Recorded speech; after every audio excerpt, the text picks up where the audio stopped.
You know how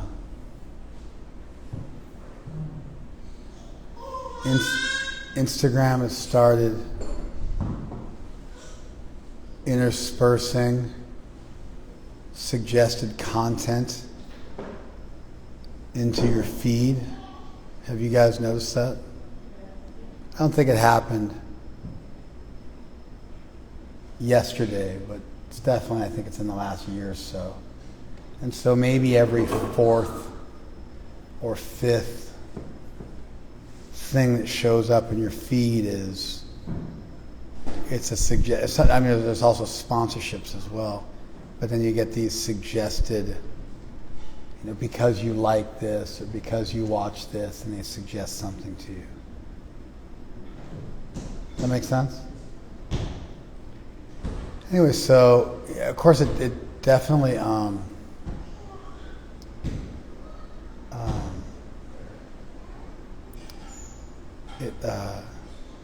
it's revealing to the kind of content you're consuming to see what they suggest to you. And if you can go to there's that whole, I don't know what it's called, but there's that thing you can go to where it's just random stuff that you might want to watch. What's that called? What is it? Huh? The Explore feature, yeah, and that really shows you what you're into. That really demonstrates what you're into. You want to get a handle on somebody, just go to their Explore feature on their feed, and it tells you a whole lot about them.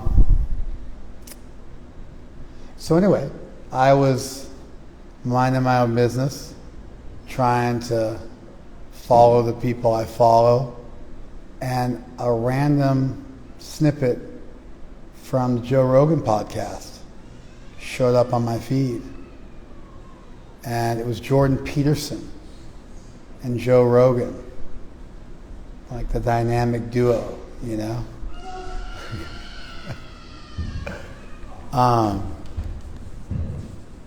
What was that? That's outside? Okay. All right. We can't control the cityscape. Okay. What were you going to do if they weren't? Were you confront them on the streets of Long Beach? Outside that door it's public space. So it was Jordan Peterson and on the Joe Rogan podcast, which I would never bring up in Laguna at our temple, but I feel a little more adventurous in this space. I feel like I can just bring something like this up. Do you guys know who Jordan Peterson is? All the men do. The women don't. Jordan Peterson is a Canadian psychologist, conservative thinker, who is famous for taking conservative and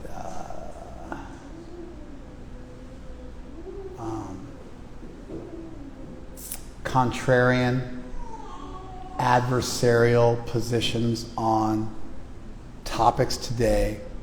And that of course just, that's a dime a dozen. That's half of the U.S. He's into taking contrarian, argumentative, conservative points of view. But the thing that makes him different is that he's well-read. He's well-read, he's an historian, he's a psychologist, he's a best-selling author. And he's really a leader of, well-argued, well-reasoned conservative thought. Do you guys follow that?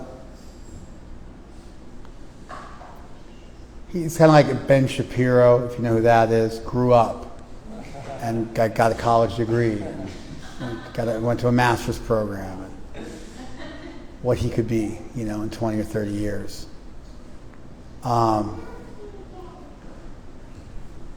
Did I do a reasonably good job of I'm not I'm not super well read on any of these guys. I know who they are because somehow my students send me stuff by them, but I'm not a super fanboy of these guys, but I know who they are.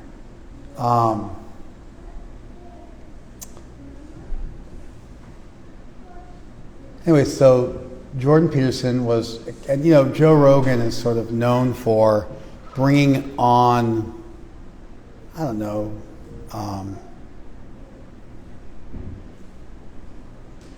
interesting people who sometimes specialize in a given field and then giving them a soapbox to preach from. He himself is not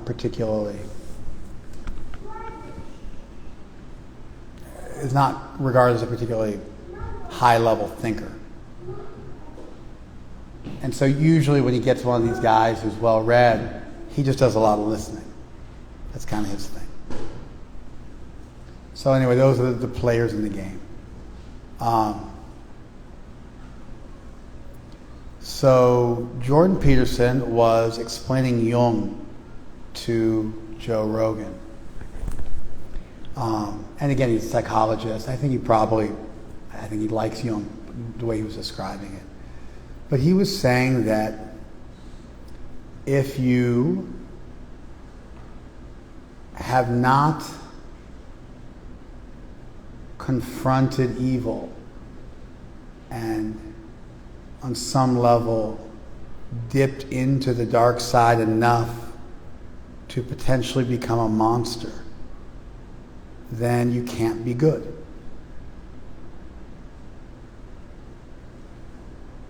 And Joe Rogan said, yeah, so you gotta become a monster before you be good. He goes, you have to be able to choose monstrous things and then control it to be a good person. And this is just a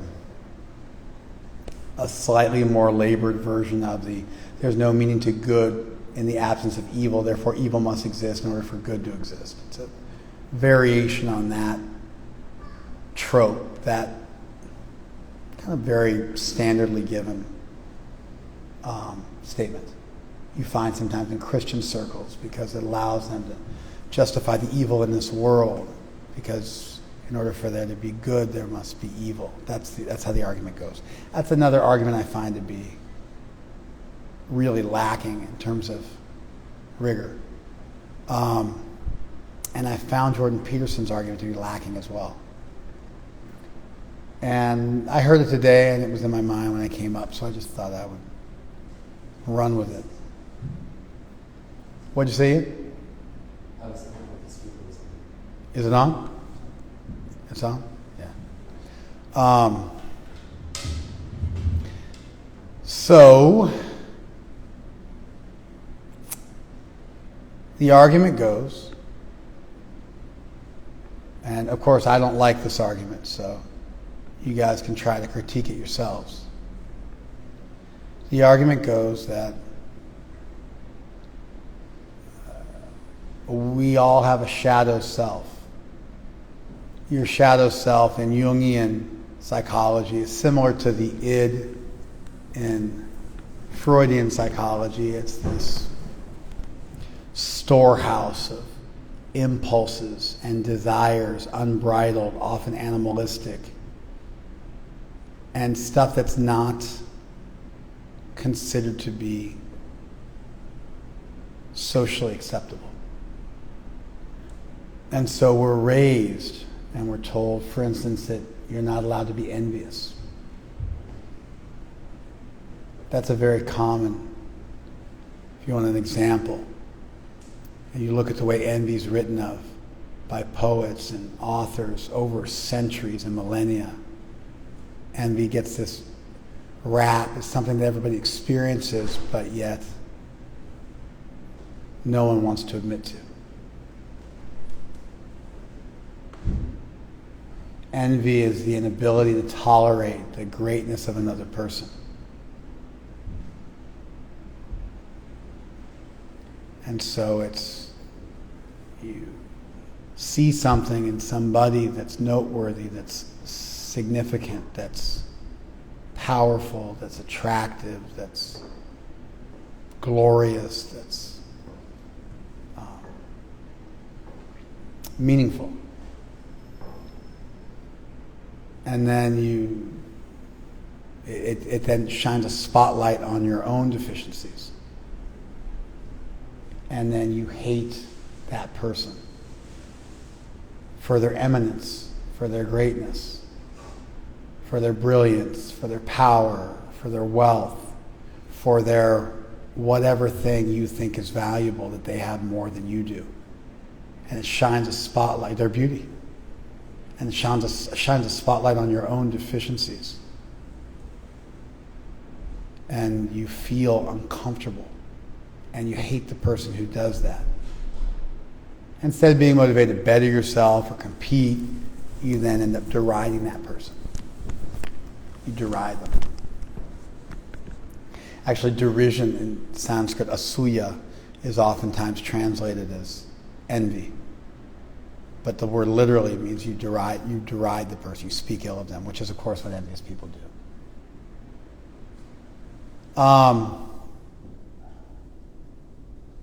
So we have these powerful, uncomfortable emotions and impulses and desires and feelings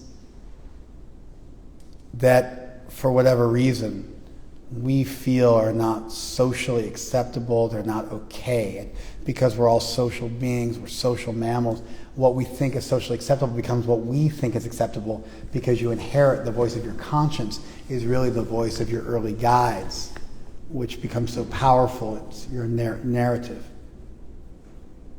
your internal narrative. And so you feel condemned for having these dangerous feelings and thoughts and desires.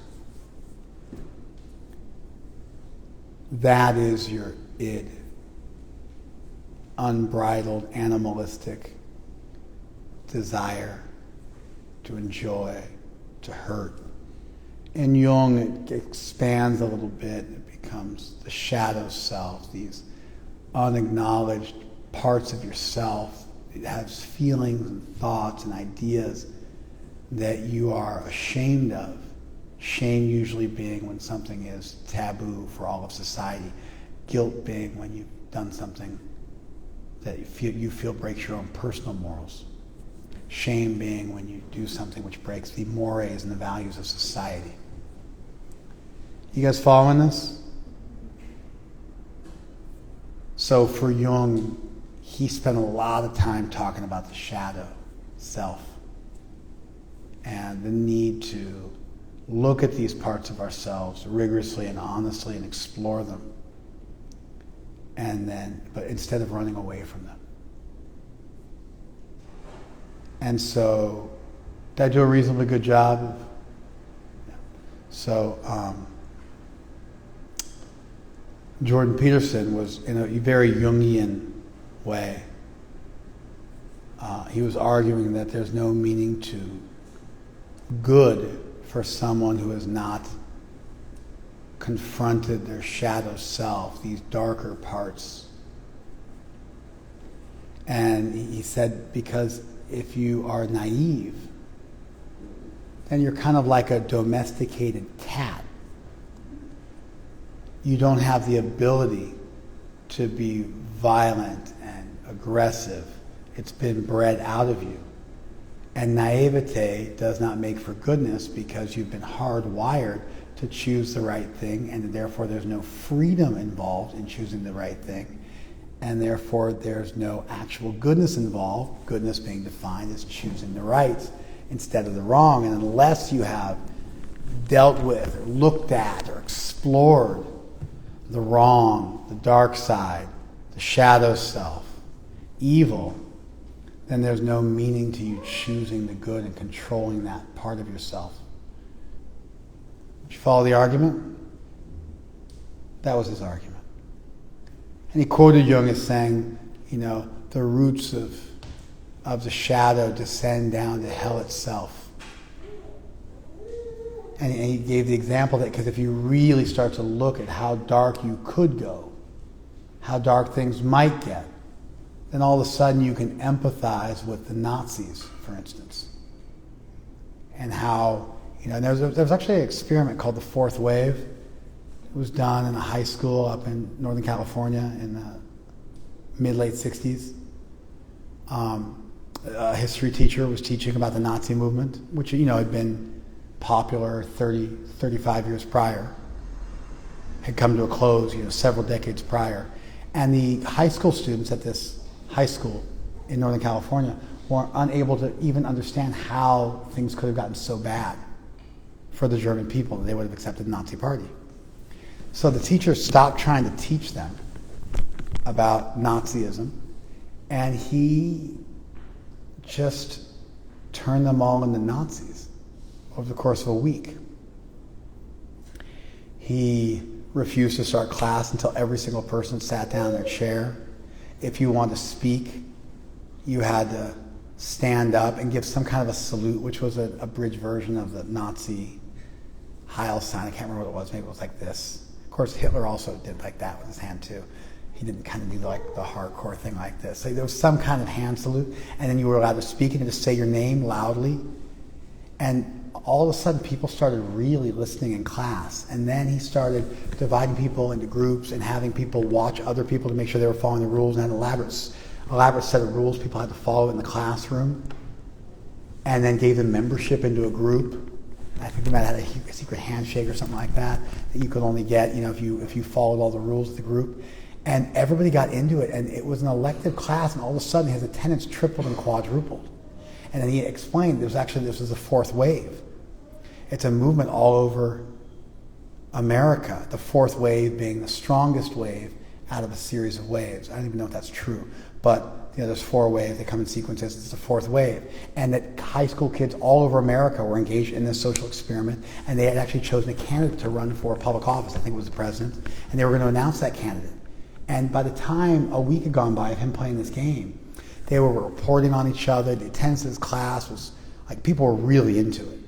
Attendance of the class had tripled or quadrupled, and hundreds of kids showed up on the lawn to find out who the presidential candidate was going to be, that was being endorsed by kids all over America.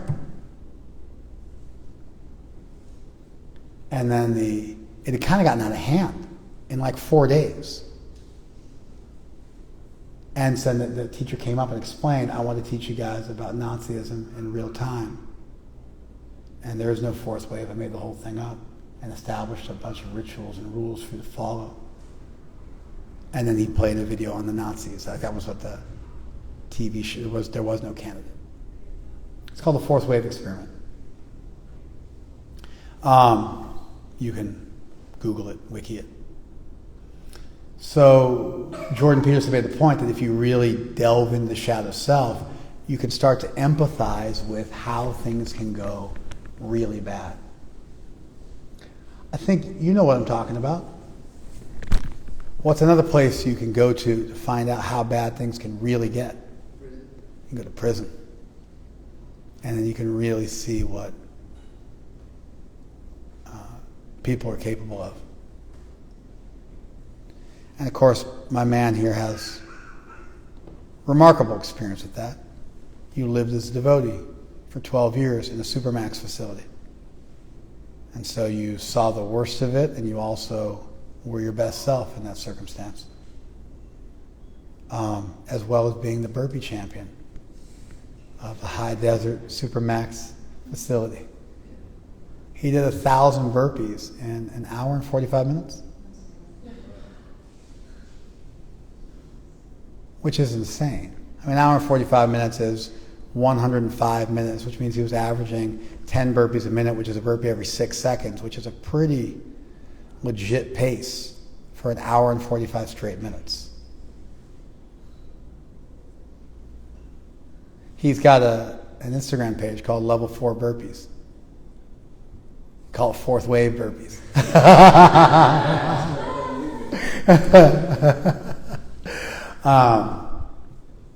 Anyway, this is the point that Jordan Peterson was making. Without having delved into the shadow and coming to terms with who you actually are and what you're capable of, then you can't really choose good.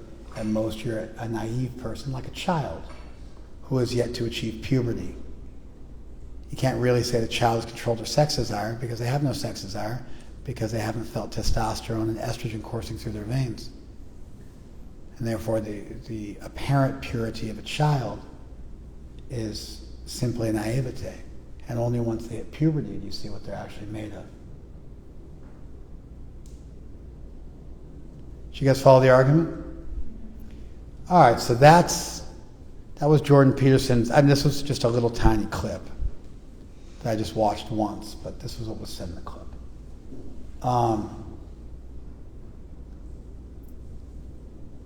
I don't like that position. Do any of you not like his position? Do you guys think his position makes sense? Of course, you're going to feel obliged to agree with me, but if you agree with me that you don't like his position, what's the next question coming out of my mouth? Why do you disagree with him? If you can't do that, then you're a sheeple. The price of agreeing with me that you disagree with this very, very well thought of, at least in conservative circles. I mean, very well thought of across the board. He's a very, very smart gentleman. The price of agreeing with me and disagreeing with him is that you got to be able to say why. You don't have to have my answer, but you got to have an answer. Who disagrees with Mr. Peterson and Joe Rogan? All right, we got so the rest of you are ridiculous, insane conservatives.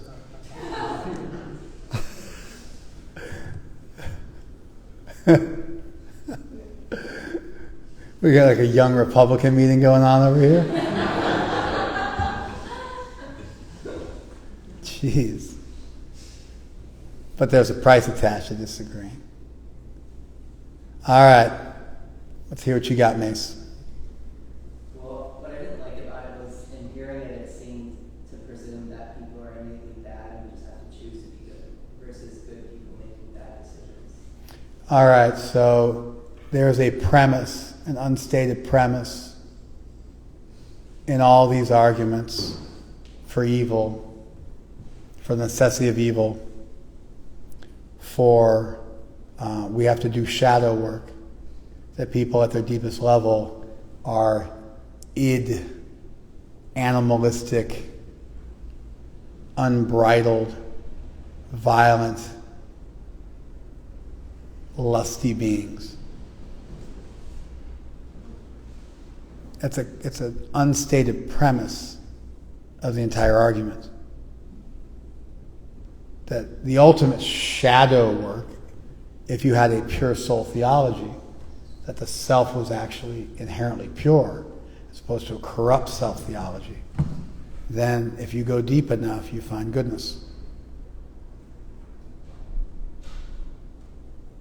Instead of animalism, instead of violence, selfishness.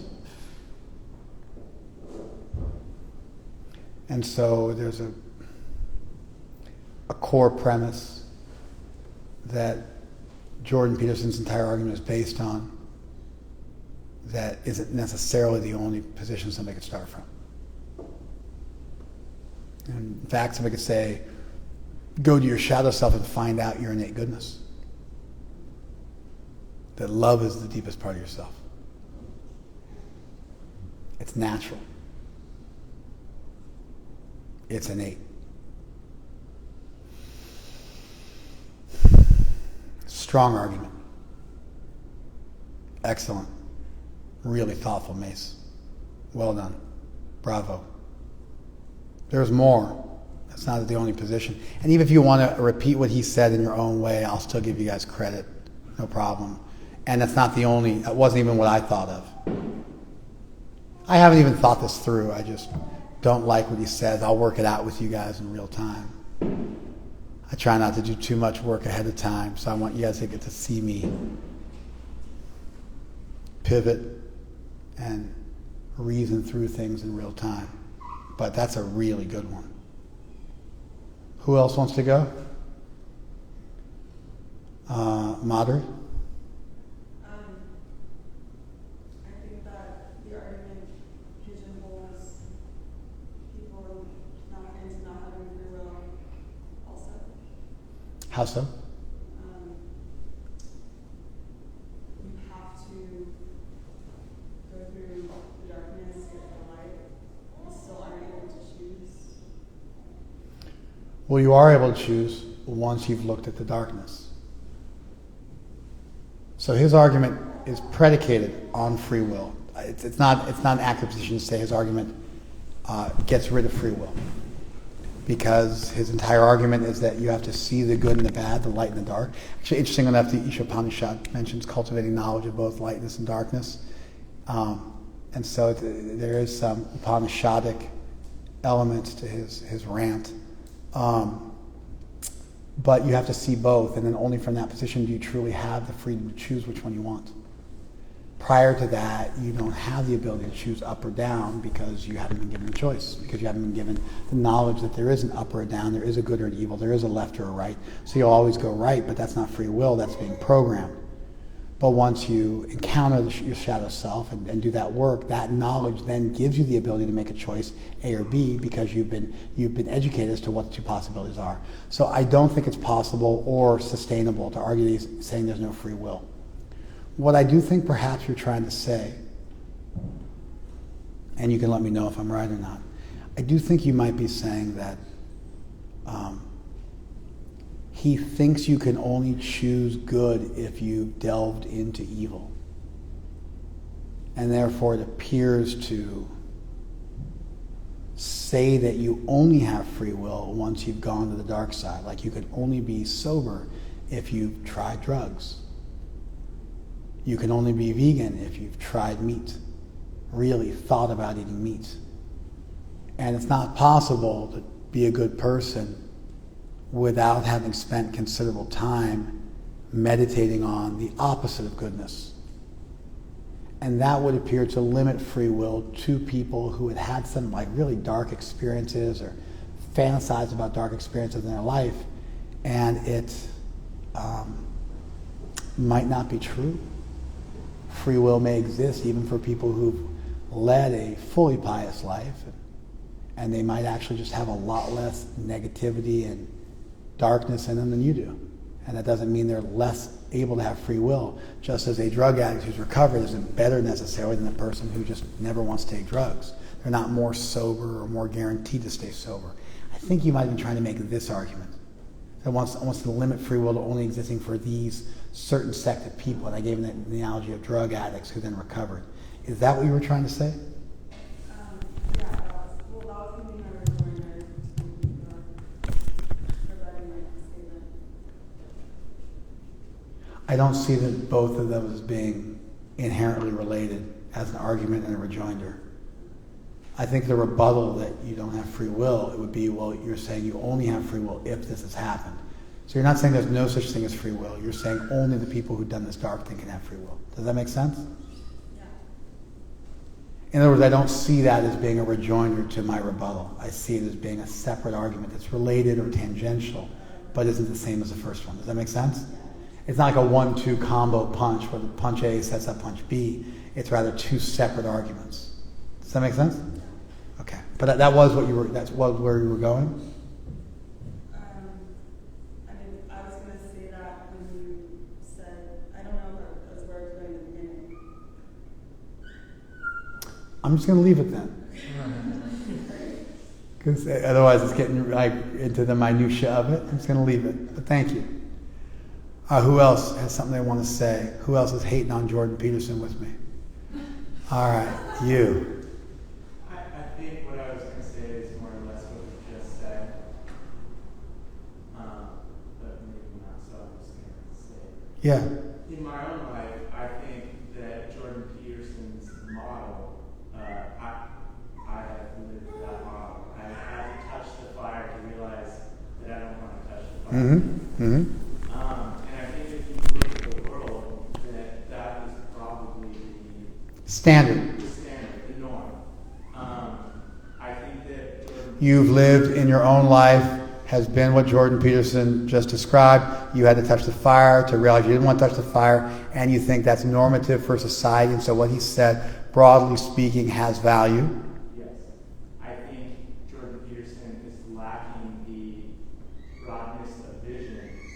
Maybe he hasn't come across the person who... However, you've met people who are just really special, saintly souls and who lived quite amazing lives, and are no less deep than you are and have just as much free will as you do and have just been choosing the right thing from the beginning. They learned early on. They didn't have to go down that dark, dark road. They were able to empathize with people from a very young age, and they have a lifetime of choosing good, or at least choosing a lot less bad, and learning their lessons at a much higher, faster rate than you did. And you just have to acknowledge that such a potential exists based on the goodness of the soul, based on the idea that you don't necessarily need to drink out of a gutter to realize you don't want to drink out of a gutter. There's also I've never wanted to drink toilet water. And there's a movement of toilet water anonymous people who talk about how they recovered from drinking toilet water. And they're like, you're not the same as us, you're naive. I'm like, I'm not naive, I just never had that desire and never gonna have that desire, and you do you, bro, it's cool, but we're trying to explain that everybody needs to drink a couple tablespoons of toilet water in order to choose the right way. I don't agree with you, right? Yeah, I think it's very much the points they made, but in your own words. Excellent. And then you, yeah. I would just say that Peterson's kind of model, right, is saying if you, I don't know, whatever you want to call it, your primal desire, right, for power or whatever. So he's saying, if I present you with a good option and a bad option, and you've tried the bad option before or thought about it, and you'll choose the good option. Or you can choose the good option. And that would be called good. Yeah? What I would argue is that Peterson's kind of framework of self-help, right, is actually somewhat counterproductive to that, because he is become enlightened, ignore the desire, and make a rational choice. But he kind of, in that premise, is saying that if people are enlightened or join what he says, then they just won't. I followed you. Let me respond to what you said. Thank you. It's outside the scope of today's discussion to try to argue what is good and what is bad. Obviously, a full discussion of this topic would require for people to discuss what is good and what is bad. For instance, I don't know what Jordan Peterson's politics are, ideas are about gay culture. I don't know what his stance is on gay people. I just can't imagine that he's not pro-gay. I can't imagine it. He is, right? Yeah, I just don't think it's possible to be a respected thinker and not acknowledge that 5% of the world's population is homosexual, and therefore represents a very, very large minority population in the world, which may be atypical, may go against the norm of 95% of the people in the world, but is no less innate and no less part of people's basic genetic makeup. But just for the sake of argument, let's assume that Jordan Peterson was anti-gay, just for the sake of argument. Then your point to him would be, why are you assuming that it's wrong to be gay, and therefore you have to acknowledge that you have those tendencies and then repress them and pray the gay away or something like that. And so there might be things, whether it's, I don't know, running versus jogging, or people's choices of sex, or so on and so forth. Why do we necessarily need to repress those things? That's an unnecessary road to go down for the purpose of this argument, and here's why. Here's why. What's your name? Duncan. Hey, Duncan. My name's Tuka. And the train has left the station. I'm going to start sharing with you my point of view and my worldview, and we're going to move much quicker. You guys obviously all have the intellectual capacity to follow what I'm saying, but you're going to have to pay attention from this point forward. I think you could half pay attention and have followed everything we discussed thus far, I think from this point forward, you guys are going to have to give your full attention. So here we go. Duncan, would there ever be a circumstance in which rape was appropriate?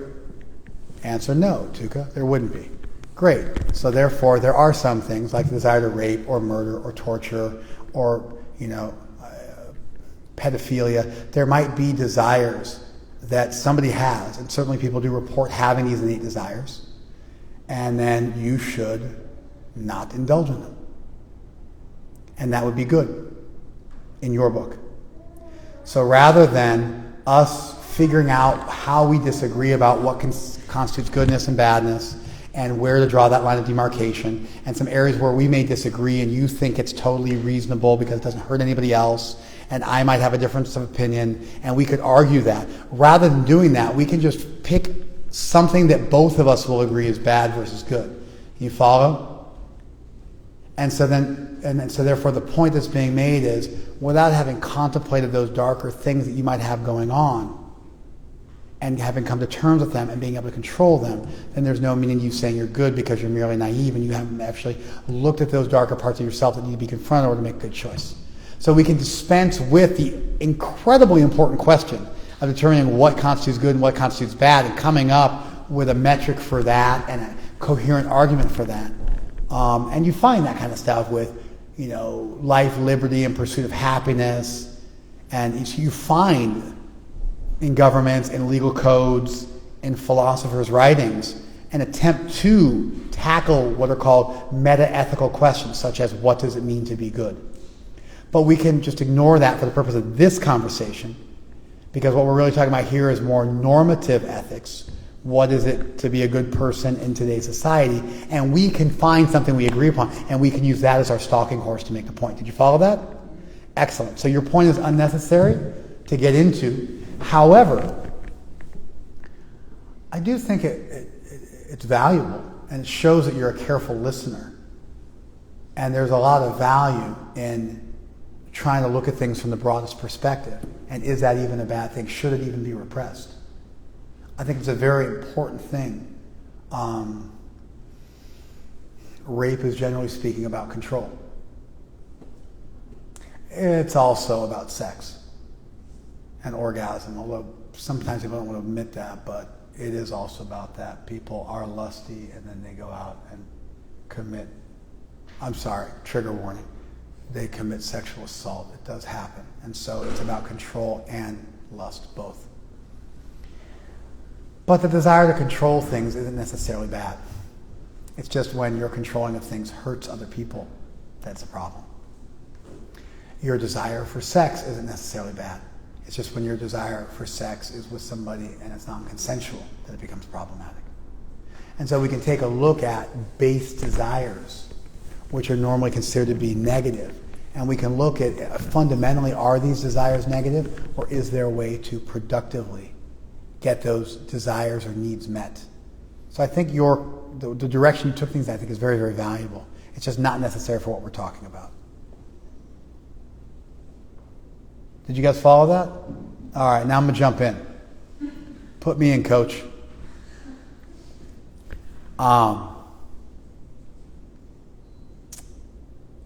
There's a branch of logic which is called modal logic and modal philosophy. And it gets into the realm of what's possible and what's probable. Let me give you an example of a modal argument.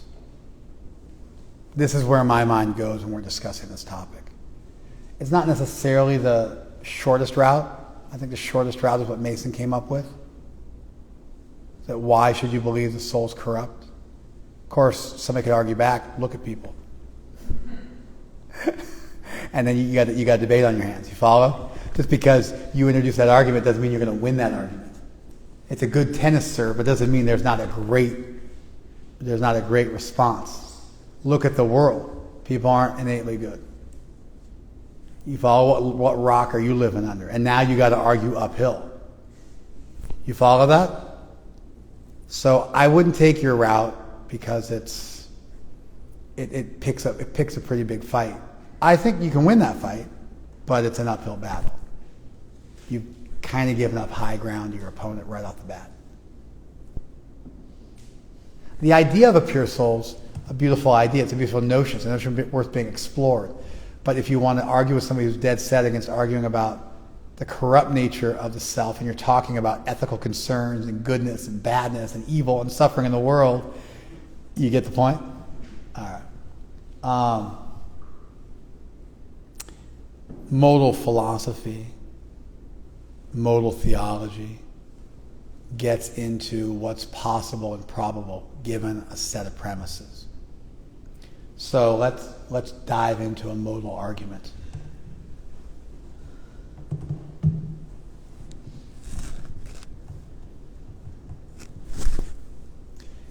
Can God create a world with free will without evil?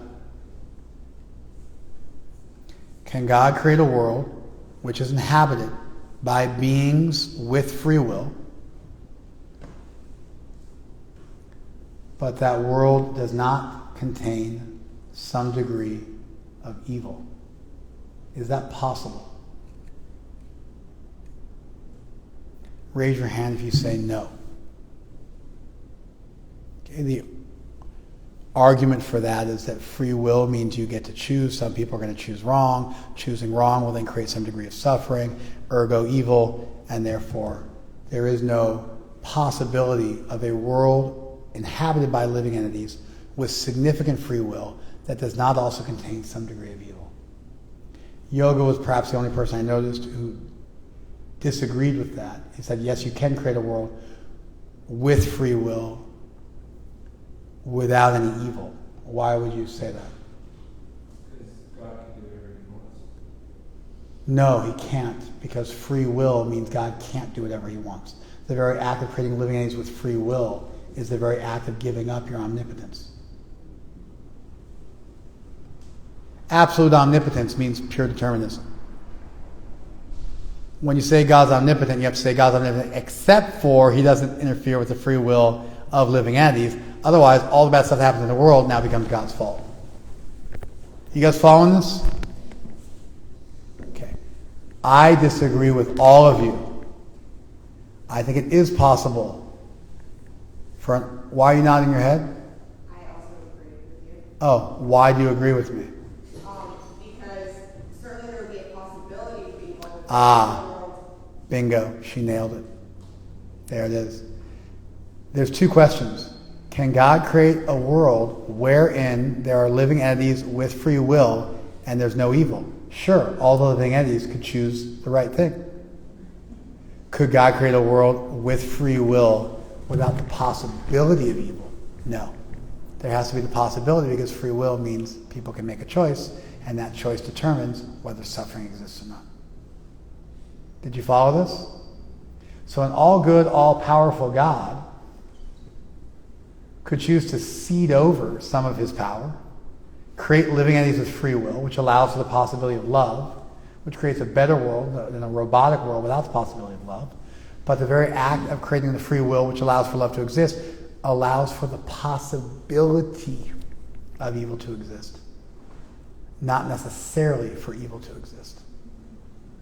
Therefore, you guys said there would have to be evil, but that doesn't make any sense because people wouldn't be forced to choose wrong. Some of them might choose to choose wrong, but given enough throws of the dice, there could be a universe inhabited by living entities who all chose the right thing. In fact, we have a place that we conceive of like that. It's called the spiritual world. But separate from that, just from the point of view of modal logic, there would have to at least be the possibility.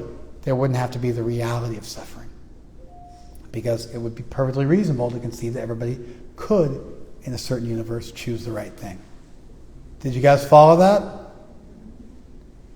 Now that was a rather long tangent to go down to explain modal logic and how it informs theology.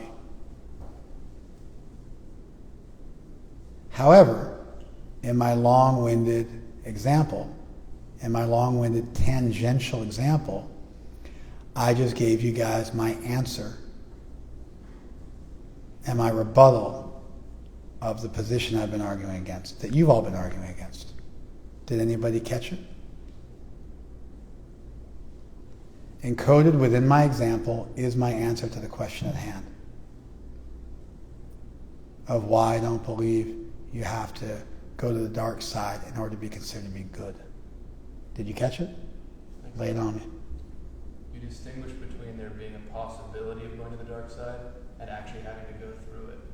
Whereas, if God makes you go through the dark side... Hold on, stop. Yeah.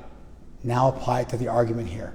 Don't recap my argument theologically, because we're applying my argument to the question at hand. What's the question at hand? That you can't be good unless you've done shadow work and gone the dark side and become a monster, theoretically become a monster, in order to then control it and choose the good. You follow that the argument. I'm saying I don't agree with that position. That there's no meaning to good without evil. There's no meaning to choosing the right unless you've delved into the dark side and then chosen to control it. So now we've taken this position and start again and apply your argument to the thing at hand. You could just continuously choose right, Yeah, even if there's a possibility of evil. that's right. So Peterson's position only has value if he says there's no meaning to being good without the possibility of choosing the wrong thing. Certainly nobody would disagree with that. It's free will is required for choosing good. You have to have free will. But the idea that you have to delve into the dark side, why? Could I be sober for life and be just as sober as a drug addict who recovered? And just to decide, I don't want to do that. Do I have to really meditate on taking drugs? Really think about it?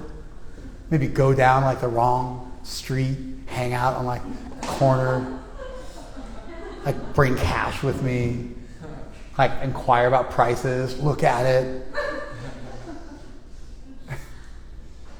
Do you follow?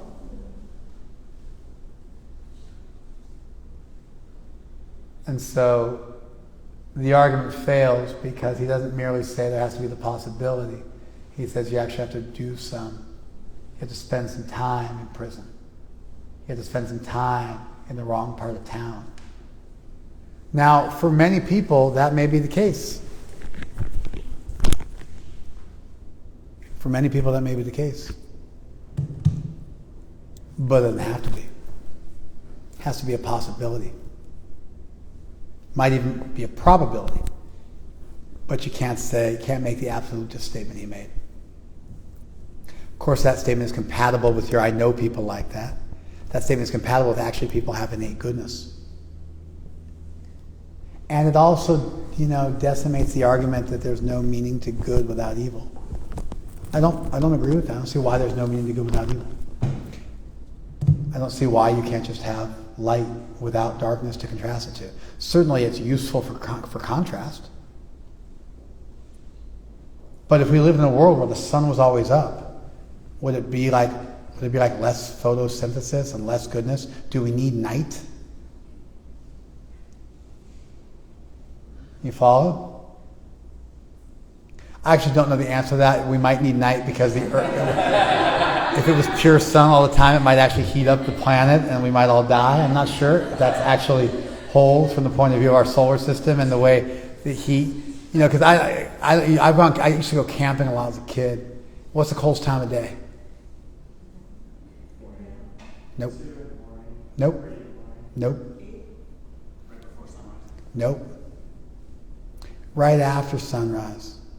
Because the earth is cooling down and the sun, when it first comes up, doesn't immediately start to warm the world. It's kind of creeping over the horizon, and the earth is at its coldest because it hasn't started to retain the heat yet again. I know. I did serious camping as a kid growing up. You guys probably did. You guys were just hanging out a parking lot somewhere in your pup tent. I legitimately did wilderness survival as a kid growing up. Slept outdoors and had to build a fire to survive and that kind of stuff. And so it gets really cold right after the sun. It's light out. The sun's peaked up, but you're still freezing. And then finally it kicks in and the sun starts to warm the earth again. Kat wants to argue this point with me. Google it if you want to. It's probably true. I just recently experienced this, but I think at 8 o'clock, if you're up and moving, I mean, if it's 30 below and you're moving fast enough, you don't feel it. Like, and you're like fighting fires. Also, when it's like 110 degrees out and then it gets down to like 80 or 75 or something like that, to really notice this, it has to get really cold. And you got to be out doing stuff, like taking a bath. You know what I mean? Like, if you're all like covered up and warm, you don't feel it. You got a nice tent and sleeping bag, you don't feel it. You got to be in the element to really feel it, and it's got to be seriously cold to where you're shivering. You know, like you got to like dig that hole in the ground and put nettles on it and sleep. You know, and cover yourself with like nettles. That's what I was doing last week, and it was like 3 a.m. trying to sleep on the dirt. Oh, don't get me wrong. It gets miserable. Oh, the other thing is this: when you sleep, your body cools down. So that doesn't matter what time it is. When you go to sleep, your body starts to cool down, and you start to feel the cold more acutely. So you have to compare it to being awake at both times, because when you sleep, automatically the cold gets worse. Okay.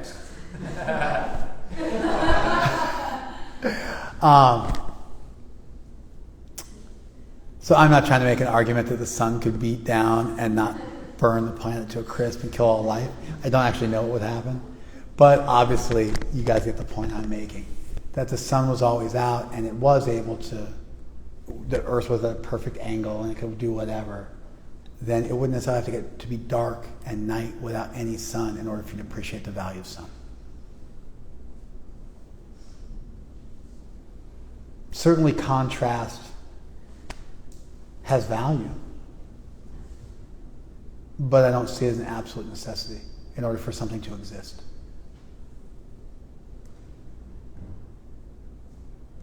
In fact, there are planets where the sun, they never turn around and there is no night and they're always facing the sun. The moons are like that. So there are places like that. And it's not that there's no meaning to light on the moon because there's never darkness. I don't agree with that. Do you guys follow this? So anyway, that's my thought on this topic, just to wrap it all up. And what I really want to talk about was this. I think it's important to become a careful listener. I think it's important not just fall in love with an idea because somebody said it and anchor yourself to that and then accept it. I think it's important to withhold judgment till all the facts are in, to look at both sides of an argument, and to think about it carefully. And I think you have to learn how to think. Careful thinking requires time and effort. And I think one of the most valuable skills people can cultivate or learn is how to think very carefully. And so even when you hear an argument that prima facie, at first glance, makes sense, don't always just jump right in, unless you're a trained thinker. If you're a trained thinker, then you can spot a good or bad argument, a fallacy in an argument right away. If you're not a trained thinker, you need to look at an argument, look at its counter, spend time with it, figure out what the premises behind the argument are, figure out what's at stake, figure out what the ramifications of accepting or rejecting the argument are, and then after some due time and consideration, you make a call. And even then, keep your mind open to new information coming in and looking at it a little differently.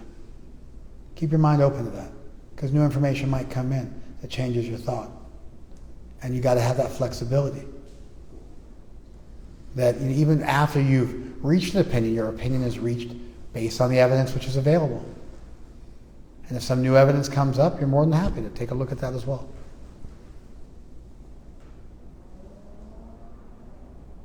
I think this kind of intellectual flexibility and rigor and critical thinking is required to navigate the world and to reach truth.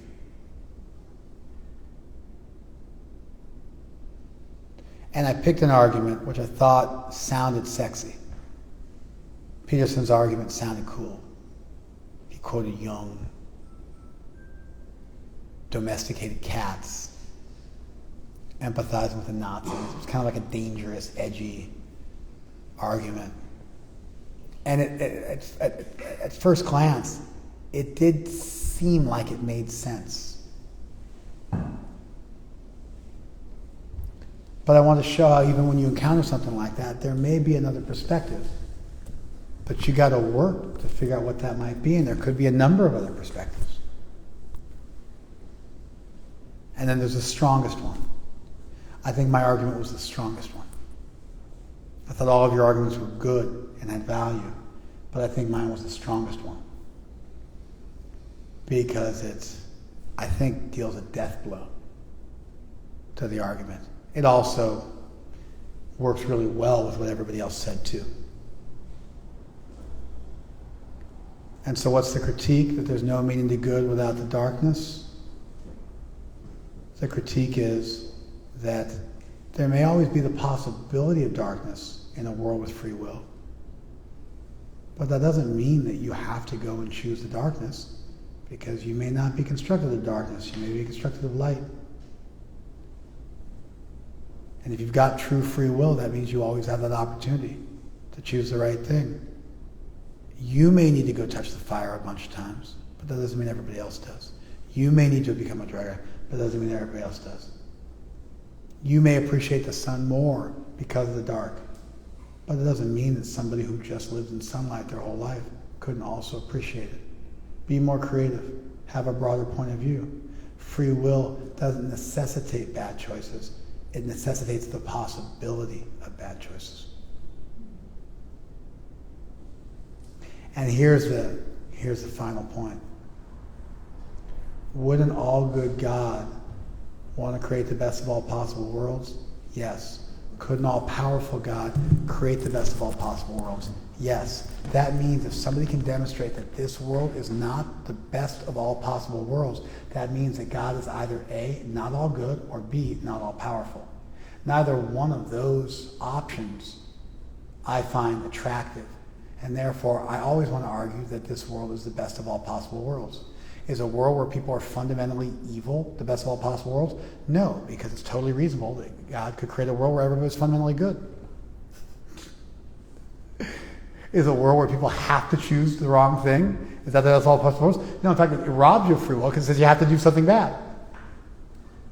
A world with the possibility of bad choices. A world with free will. That would be the best of all possible worlds because it's compatible with love, the possibility of love, and that necessitates the possibility people could choose the wrong thing. Therefore, a world with free will and the possibility of evil is better than a world without free will and no possibility of love, and therefore an all-good, all-powerful God would create such a world. But does the world have to be so constructed that everybody needs to drink toilet water and become a heroin addict? Would that be the best of all possible worlds? No. And so I find ultimately that the fallacy with this argument that motivates me to argue against it is it doesn't conceive of the world as being the best of all possible worlds. Did you guys follow that? And it's important to think about what's at stake here. What are the ramifications? And you need to develop some pliability, some confidence in your ability to think and be a little bold, be a little creative, try different arguments, try different ways of thinking and critique those ways of thinking and see. And you get better at this and you get in the mix and you put some skin in the game. You get better at it. And you think better, and you think more broadly and more deeply, and you can do it quicker.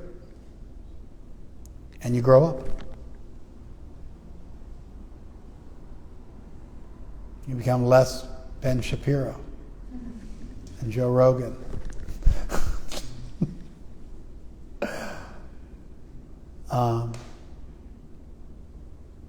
Yeah, those are my thoughts.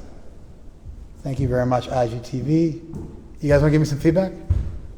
Yes, sir.